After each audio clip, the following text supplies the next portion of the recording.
A única maneira que ela pode voltar para casa é em um caixão. Foi isso que o homem que atirou a queima-roupa na própria esposa para impedi-la de voltar a morar com os pais fez. Mesmo assim, ainda demorou mais de 11 anos para que a verdade sobre a morte de Pamela Shelley fosse revelada. Olá, eu sou a Vanessa Bap. Nesse caso de hoje, nós vamos falar sobre uma mulher que, depois de muitas idas e vindas em alguns relacionamentos, ela decidiu dar um basta a tudo e voltar a morar na casa dos pais com seus 2 filhos. Isso porque ela não aguentava mais os abusos físicos e psicológicos que ela sofria. A Pamela infelizmente não teve a chance de ir embora, porque mesmo com tudo pronto, o carro dela estava carregado com os objetos pessoais, tanto dela quanto dos filhos. Um covarde deu um tiro a queima-roupa e separou mais uma mãe de seus filhos. Então, sem mais delongas, bora pro caso de hoje. A Pamela, ela cresceu na pequena cidade de Ashdown, que fica no estado de Arkansas. Na época que todo esse caso aconteceu, em 2001, a população lá era de apenas 4.500 habitantes. A Pamela, ela veio de uma família trabalhadora. O pai dela trabalhava como motorista de caminhão e a mãe dela trabalhava em uma casa de repouso para idosos. A Pamela também tinha 2 irmãos. Em todas as pesquisas que eu fiz sobre esse caso, a Pamela sempre era descrita como uma pessoa muito atenciosa, muito amigável e uma pessoa que era realmente muito sociável. A Pamela, ela conheceu o seu primeiro marido, que se chamava Jesse, quando ela tinha 16 anos. E o Jesse, nessa época, já tinha 20. Eles conversavam e faziam muitos planos sobre se casarem algum dia no futuro. Eles estavam muito apaixonados e vivendo aquele famoso primeiro amor. A única coisa que o pai da Pamela pediu era que a filha terminasse pelo menos o ensino médio primeiro, antes dela dar esse passo tão importante e entrar num casamento. E foi exatamente isso que aconteceu. Assim que a Pamela se formou, o casal logo oficializou a união e se casaram. A Pamela e o Jesse, eles tiveram uma filha chamada Kyla, ali já no primeiro ano de casamento dos dois. Mas depois de mais ou menos 4 anos de casamento, eles começaram a ter problemas ali no relacionamento, porque o Jesse, ele passou a ficar embriagado boa parte do tempo, e ele também entrou no mundo das drogas cada vez mais pesadas. A dependência dessas drogas ilícitas acabaram levando Jesse para uma vida cometendo pequenos crimes para poder sustentar esse vício. O relacionamento do casal passou por muitas idas e vindas, mas em algum momento os dois realmente acabaram se divorciando. A Pamela, ela voltou a se casar depois de alguns anos, e ela se casou no ano de 91 com um homem chamado Gary. Então a Pamela e esse novo marido tiveram juntos um outro filho, chamado Dustin. E então agora a família passou a ser composta por a Pamela, o novo marido, o Gary, a Kyla, que era a primeira filha, a filha do primeiro casamento, e o filho mais novo do casal, o Dustin. Essa nova formação da família durou apenas 1 ano, porque a Pamela novamente voltou a se separar. Depois então dessa segunda separação, ela voltou a se relacionar com o pai do primeiro filho, da primeira filha, a Kyla. E depois de um tempo, não estava dando certo mesmo, então ela decidiu dar um basta e voltar a morar na casa dos pais. Em algum momento, uma paixão de infância da Pamela ressurgiu, e alguns anos depois que ela estava morando com os pais dela, ela voltou a se reconectar com um antigo amigo de infância, que se chamava Ronnie Rendricks. A Pamela e o Ronnie, eles sempre tiveram uma conexão, mas entre os dois nunca tinha de fato acontecido nada, nenhum tipo de relacionamento. E eles não se viam há mais de 1 década quando houve esse reencontro. Até que um dia depois desse reencontro, o Ronnie, ele decidiu convidar a Pamela para sair. E a partir desse primeiro encontro, eles começaram um relacionamento. Pouquíssimo tempo depois que a Pamela começou esse relacionamento com o Ronnie, decidiram começar a morar junto. O Ronnie, ele sugeriu que a Pamela e as crianças se mudassem para ele em uma cidade chamada Cuero, que fica no estado do Texas. A Pamela, ela imediatamente concordou, achou uma boa ideia, e no verão do ano de 2000, a Pamela e o filho mais novo, o Dustin, e o Ronnie dirigiram 8 horas até a nova cidade. A filha do primeiro casamento da Pamela, ela se juntou à família ali, a eles, alguns meses depois. A família do Ronnie morava toda nessa cidade ali no Texas. A mãe do Ronnie, inclusive, chegou a dizer que as coisas estavam indo bem com a família, até que a filha do segundo casamento da Pamela foi morar com eles. Segundo a mãe do Ronnie, tudo ia muito bem. Só que quando a Kyla chegou, ela mudou toda a dinâmica da casa. E entre o casal ali também, as coisas não estavam bem. E a Pamela e o Ronnie, eles brigavam quase todos os dias. Mas todo o caso começa por volta das 5 da tarde do dia 6 de janeiro de 2001, com uma ligação para o 911, que é a polícia americana, que foi feita naquela pequena cidade de Cuero, no Texas. O motivo? Aparentemente, a Pamela Shelley, que estava nessa altura com 32 anos de idade, tinha sido baleada. O Ronnie, ele afirmou pelo telefone, quando ele ligou para a polícia, que a Pamela tinha colocado uma arma na cabeça e puxado o gatilho, e disse que ele encontrou ela no banheiro da casa. Quando a polícia chegou pessoalmente lá na casa, a Pamela já estava em uma ambulância. O Ronnie também estava na ambulância, e por isso, por ser um momento ali frágil, a polícia deixou ele ficar ali ao lado da esposa dele, que estava lutando para sobreviver dentro da ambulância. Enquanto isso, a polícia entrou na casa e começou a observar o sangue no chão do banheiro e também na parede. Também havia uma pistola que estava no balcão da pia do banheiro. O momento desse suposto suicídio pareceu curioso aos investigadores, porque, coincidentemente, a Pamela estava quase terminando de arrumar o carro para voltar para o estado do Arkansas com seus 2 filhos. Mais tarde, naquela mesma noite, os policiais eles conversaram com Ronnie e, na versão dele dos fatos, ele estava do lado de fora da casa quando ele teria ouvido um barulho muito parecido com um tiro. Ele então teria corrido para dentro da casa e encontrado a Pamela ali naquele jeito, no chão do banheiro, sangrando com um tiro na cabeça. O que inclusive me lembra muito de um outro caso, de uma outra vítima, uma outra mulher e mãe, que foi encontrada também sem vida no chão do banheiro, e eu vou deixar os cards aqui.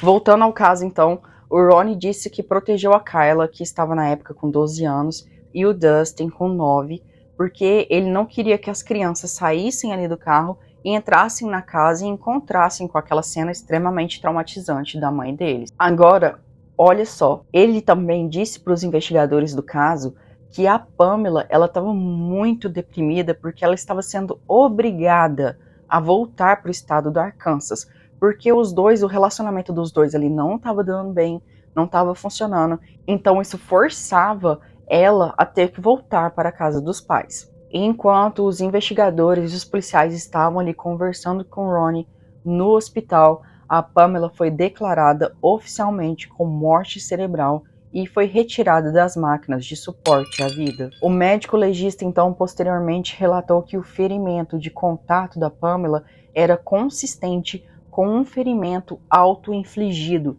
e que por isso, com base nos resultados da autópsia, a morte foi considerada realmente um suicídio. Apesar dessa determinação oficial, as inconsistências que eles encontraram ali na cena do crime incomodava demais os investigadores. Até porque não fazia sentido nenhum. Você arruma todas as suas coisas, coloca tudo que você tem no carro, todos os seus pertences pessoais e depois tira sua própria vida. Além disso, o que o Ronnie relatou para a polícia sobre a Pamela ser uma mãe disposta a tirar a própria vida não combinava com os outros depoimentos que a polícia tinha em mãos. O xerife da delegacia local, então, da cidade, levantou a hipótese sobre um possível homicídio. E as autoridades, então, pediram para que o Ronnie passasse pelo teste do polígrafo. Ele até concordou ali na hora, mas de fato ele faltou em todas as 3 vezes em que ele foi chamado para ir até a delegacia fazer o teste. Às vezes ele simplesmente remarcava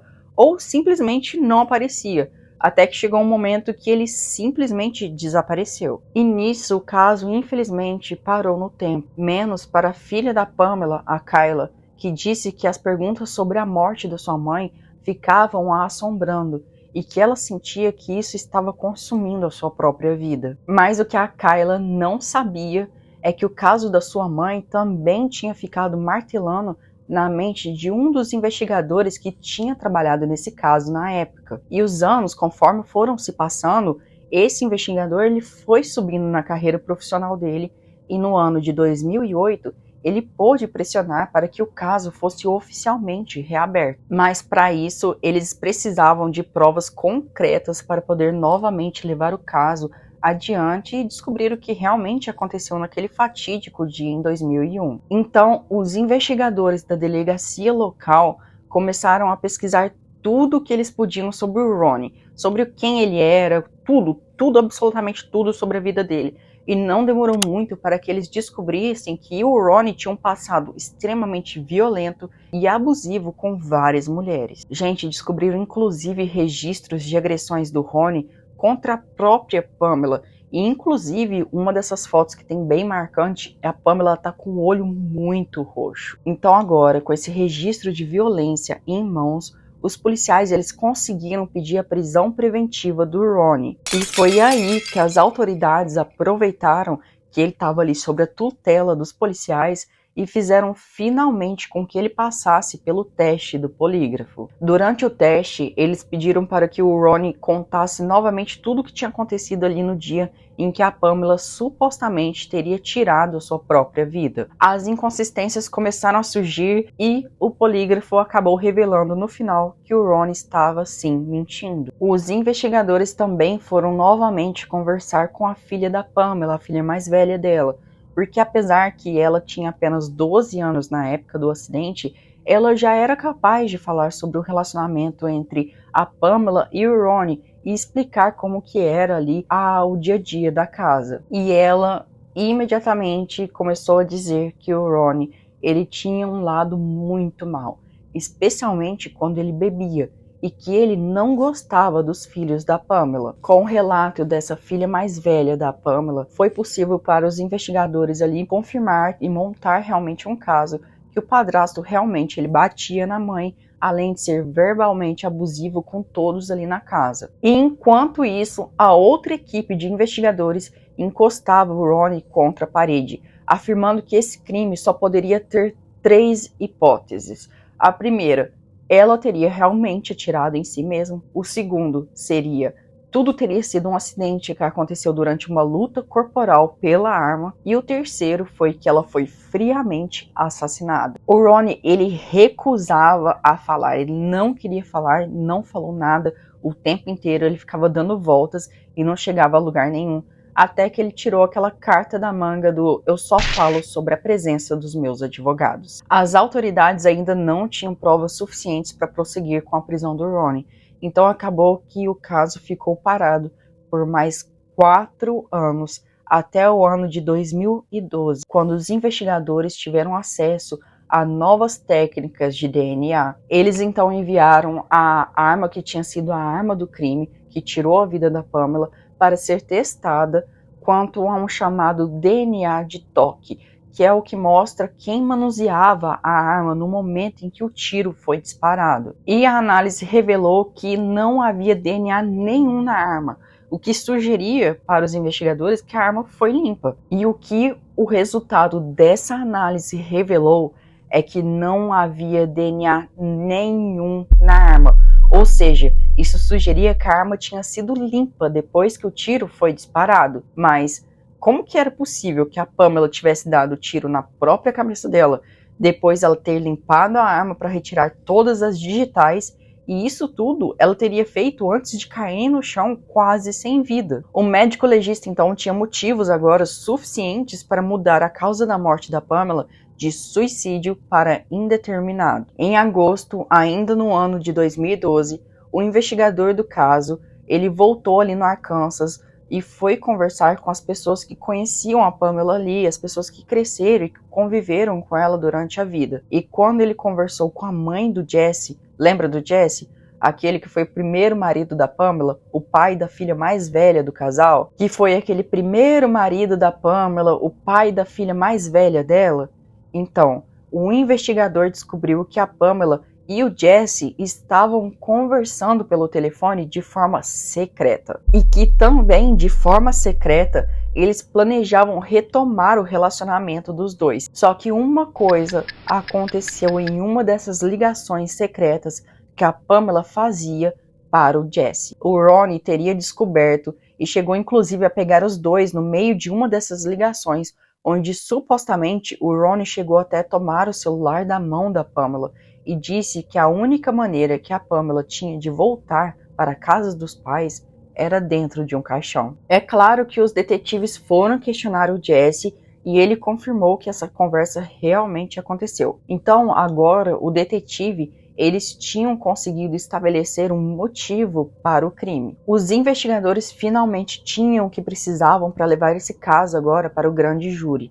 E no outono de 2012, o Ronnie foi acusado pelo assassinato de Pamela Shelley. Mais de 11 anos após a morte da Pamela, o Ronnie acabou se declarando culpado do crime no tribunal por meio de um acordo de confissão que foi oferecido a ele, e por isso ele foi condenado a apenas 22 anos de prisão. E quando eu falei que foi apenas 22 anos de cadeia, é porque convenhamos que nem o resto todo que ele passasse, o resto todo da vida dele atrás das grades, faria com que a Carla e o Dustin tivessem sua mãe novamente.